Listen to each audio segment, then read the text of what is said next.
Sky Space, the Royal Tantra on the Great Perfection of Bodhicitta. We strive for happiness and sorrow, liberation and non-liberation. All of us cling to our own essences.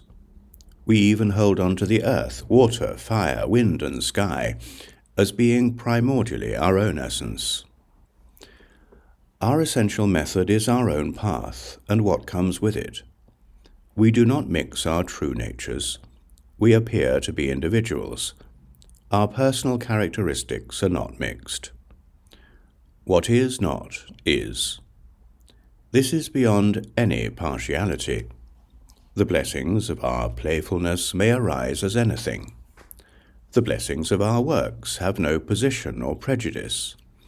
The blessings of our compassion beam out in this way.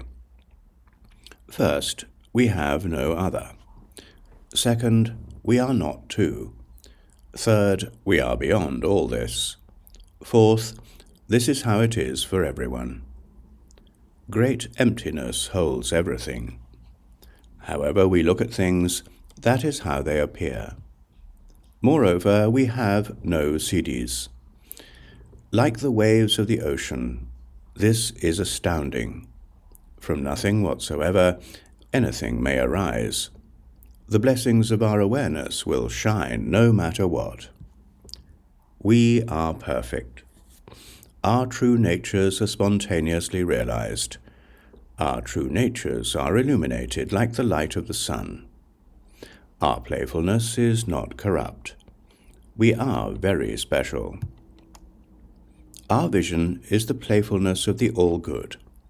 We do not look at the ideas that we remember at all. All the things that we feel, that we move or we stop, melt into the dominion of our self-originating awareness.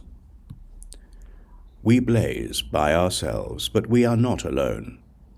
This is a determination in the consciousness of us all. Our characters are not corrupt. Universal perfection is spontaneously realized.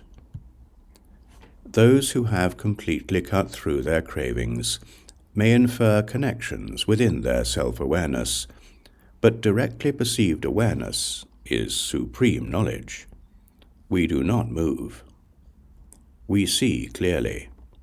We have no consciousness of any awareness that follows trails. Empty self-awareness retains everything. We are beyond giving things away or holding on to them. We are not distracted.